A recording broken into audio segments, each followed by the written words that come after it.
Okay, welcome. So today I want to share some of my experiences of being a novice Buddhist monk. From the age of 26 through till just before my 30th birthday, I spent 3.5 years in a Buddhist monastery. Today I want to talk about why I decided to go there. What did I learn? And some of the good things and some of the really challenging things about monastic life. So if you've been watching my videos for a while, you'll notice that at the beginning I always put my hands together, and this is known as Anjali in Buddhism, and it's like a sign of respect. And I just got used to that during my time as a monk. Now, the first question I really want to answer is, why did I do this? Why did I become a Buddhist monk? And I was a novice Buddhist monk. It was in the Thai forest tradition, so based in the forests of Thailand, although I was actually stationed here in the UK. And it was a lineage which was connected to these temples, which had been going for, I think, basically since the 60s and 70s, where Westerners had set up these monasteries, these branch monasteries. So why did I do it? I was basically a mess. As you know, my work is a lot around trauma, or if you don't know, it's around trauma and also boarding school syndrome. And essentially, I had worked in the city, I had worked in finances, in sales, and I'd had a breakdown. And essentially, I'd been homeless for a time, then I went to Africa. While I was there, I realized I was really mentally unwell. And I knew that I needed something. I knew that I needed to get away for a break, like a retreat, but where I could work and I'd get my board and lodgings. I didn't have a lot of funds in order to be able to do this. So I basically set this intention, and I was at a retreat center at the time, and I met an ex-monk who had lived in this tradition, and he gave me some contact details, and so I wrote to a few of the monasteries. One of them were looking for a kitchen manager, and so I went to help out for a couple of weeks. I took 2 bags with me, and at the end of that time, I'd been offered a position. I'd been in Africa working as an assistant manager for a volunteer organization, and I'd been offered a full manager's role in Thailand. And I said, give me a couple of weeks, I'll do my retreat, and then I'll make a decision. During those 2 weeks, I realized how mentally unwell I was. I was really deeply disturbed, and I didn't realize it till really I was there. And it felt, for me, very much like coming back home. I mean, partly because the monastery felt very much like boarding school. There was the strict routines, but the difference for me was that there was this community who was supporting me. At boarding school, it was very much dog eat dog. You're just left to get on with your own devices. Whereas in the monastery, there were monks, there were lay people, there were therapists around the monastery who were so supportive. So that was why I went. And essentially, I just went for 2 weeks. Then, after realizing what a mess I was, I decided to take the role of the office manager. And I did this office manager's role for a year. And after I'd been there for about 3 or 4 months, I was like, I wasn't a monk. And I was like, oh, why didn't I become a novice? It was called anagarika, which they wore white. So you would see the photo, this video, that is me in white, aged about 28, 29. And I decided to ordain as a novice Buddhist monk. And what would happen is each year I would finish my year, and then it was like, do I stay? And because I was really essentially I went through a breakdown, and I'll go into more detail about that. But each year I would just do another year, do another year. At the end of 3.5 years, the abbot said to me, "What do you think about staying?" And I didn't know, yes or no. And he asked for a reply within a certain time, 7 days. And because I didn't know, I just said, "I'm going to say I'm leaving." So that's why I stayed for the time I did. So that's why I went. Essentially, I was an addict as well, addict to pornography, to drink, to drugs. And this was 2002 when I went, and it has now been 21 years since I've looked at had taken any drugs, recreational drugs, or had a drink. It's been about 10 years with pornography. So that was what I was bringing there. That's why I did it. So what did I learn? What did I learn about being in the monastery? I mean, first of all, what was the day-to-day life like? It was, getting up at 4:45, 5 o'clock, meditation from 5:30 till 6:30, chores from 6:30 till 7, and then we'd have breakfast at 7 o'clock. 8 o'clock would be work, and through till 11 when we would have lunch. And that was the last meal of the day. So we'd have breakfast at 7, and then our main meal was at 11 o'clock. So we had to finish eating by midday in winter and by 1 o'clock in summertime. So because of British summertime. And so essentially, one of the things was I lost about a stone and a half in weight. I remember measuring myself, and my trousers were falling down, and suddenly it was like, oh, wow, okay. And I've lost a lot of weight. So went down to about 9.5 stone. So it was about 11 stone when I arrived. So the routine, then lunch, then we'd wash up after lunch, and we'd usually have a break for a couple of hours. There were certain times when we would work in the afternoon, maybe 1 o'clock, 2 o'clock, through till about 5. Most of the time, the afternoon was free. So I used to walk, I used to do creativity, I used to do qigong or tai chi, do things like that, or yoga. Then at 5 o'clock till 7 was usually a time where if you were on duty, you would need to answer the phone, answer emails, things like that. 7 o'clock was meditation through till about 8:45. We also did chanting.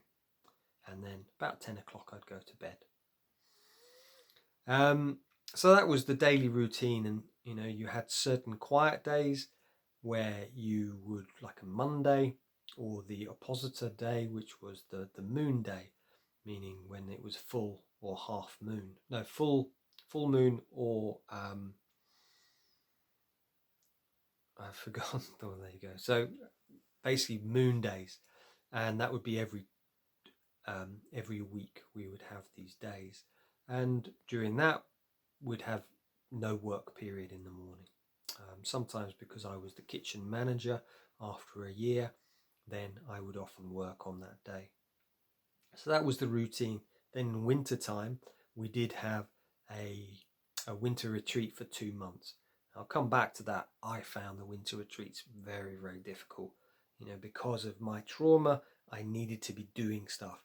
And in the silence, out of the 3.5 years I was there, I spent about 6 months in silence. So it'd be 1 week during the winter, would be on silence, and then 1 week off, and then so we'd spend about 4 weeks. I think 4 to 8. No, it was 8 weeks a year in silence.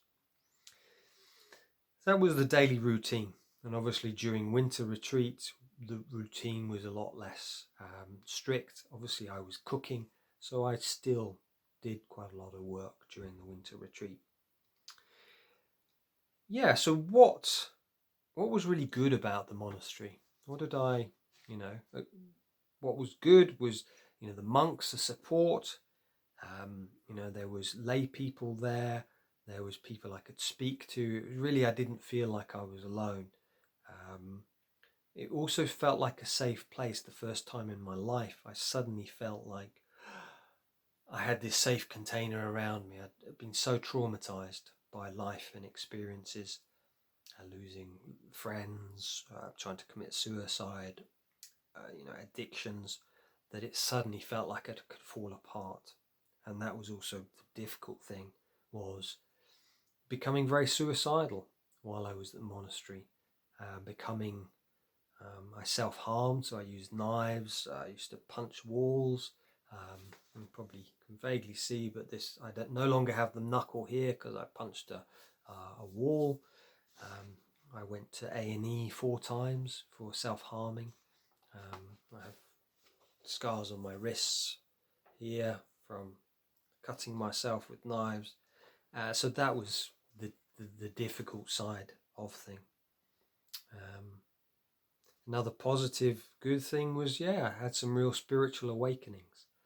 A bit like what Eckhart Tolle talks about this real awakening, seeing the universe and, really feeling presence. And it was mind-blowingly powerful to have that experience. And the flip side was that it was very, very dark. So the negatives was, it felt like for me I was going cold turkey on life. I'd been basically always on the go, always doing, had so many negative behaviors, so critical of myself that inner critic externalized itself. So it's almost like in Fight Club, where Tyler Durden is fighting with the main character, and it's in his head. That's essentially what I was doing. I remember watching as a group of monks once a year. We watched a film, and we watched Lord of the Rings, and the character that I could resonate most with was Gollum. That battle between the two of them, the two parts of Gollum, and I was like, that's where I was at. I was Gollum, essentially. The winter retreat, very difficult. I used to think I was going insane when I was there. Like voices in my head, um, because of the trauma I'd experienced, spending long times in silence on my own. It was just me and the devil. It was like really, really difficult, real struggle. And then, another thing which was really difficult while I was there was the self-harming. And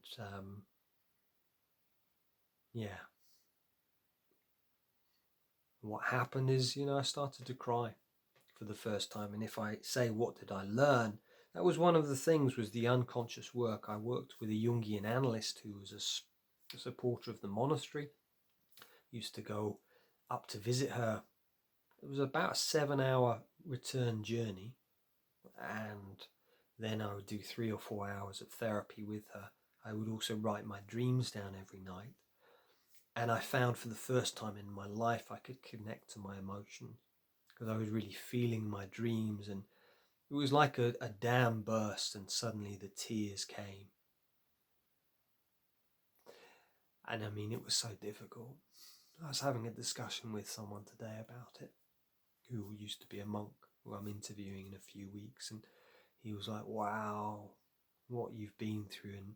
And I was just saying to him, most people don't understand how difficult being a Buddhist monk is, especially if you're bringing a lot of trauma to it, and I was, and it was like hell, to be honest, sometimes, for about 2 years, and then I started to come out the other side, but it was so hard, so difficult. And you could ask, why didn't I leave? Why didn't I leave this place that was so difficult? And reality was that I cut my ties with my family. I wasn't talking to them because of the trauma of boarding school and what happened. So I wasn't speaking to them. I had nowhere to go to. I wasn't really talking to friends either.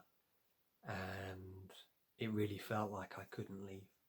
The only place I could stay was there. So, yeah. So I learned that. That was one of the key teachings with the unconscious, that often with trauma is we try and talk things through. And as soon as I started to explore the unconscious, started to, go into my internal world, it was like, rather than it being someone telling me something, suddenly it was me telling me, and it was like my dreams. Oh my God, I'm this tyrant. I'm trying to kill myself. I'm slitting my wrist. I'm hurting myself. And so that, the unconscious, suddenly, it was like the floodgates open, and that's when I started to really heal. So that was the unconscious. Second thing I learned was letting go of getting my own way. I was so controlling. It's like this again, it's a trauma thing, is trying to control everything. And I found that I just had this insight one day. And it was like, I let go of getting my own way. It was just like bliss. It was like, wow, I don't need to worry about anything anymore. I can just let go of getting my own way. And it was beautiful. That was one of the key teachings. Third thing was around creativity. It was that importance of writing, of painting, of drawing. I couldn't sing, but I could chant. We were allowed to chant, and I loved the chanting, that resonating of Yoso Bhagawa Arahang Samma Sambuddho. Just being able to intone, that was just really, really lovely. So that creativity, that's another thing I really learned. The fourth thing was around community, that I tried to do everything on my own. I'd learned at school to just be my own, do everything myself. And suddenly I had people to speak to. At the beginning, the abbot said to me, "Come and see me. Just come and speak to me." I wouldn't do it because it was all about, I had to do this on my own. And one day after I tried to commit suicide, I was like, no, come on, I'm going to go and see him. And I started to grieve and cry, and it felt lovely to have a benevolent man there supporting me. The first benevolent man I'd ever had in my life. Yeah, so that was another thing, just having that community there. And then the final thing, I've shared a bit, is the routine. And the reason I think the routine is such a key thing, and this is one of the key things I teach my clients, is one is routine, the other is the unconscious work. I use EFT, matrix re-imprinting.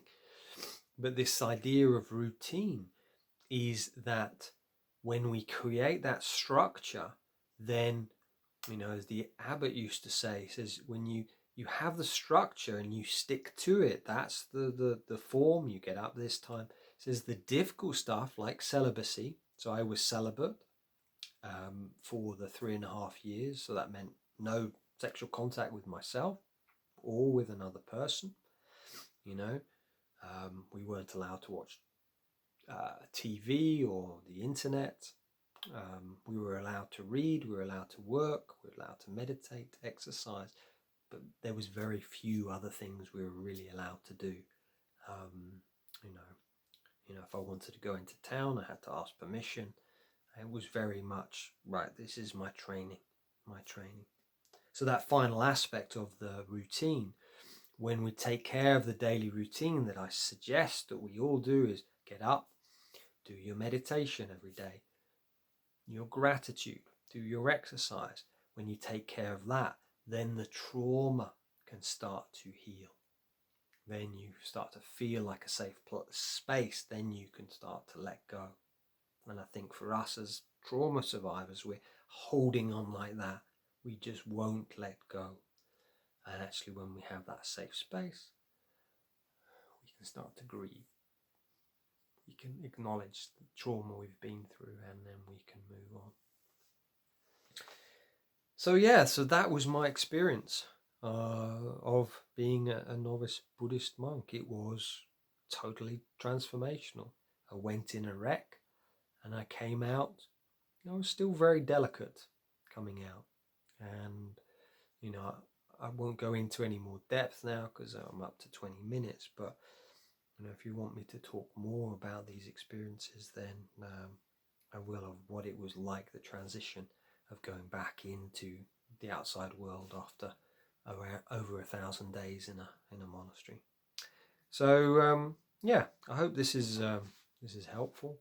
Just, I've not really shared this side of myself, but it's so important to who I am today, is going through that deep, dark challenge and then coming out the other side.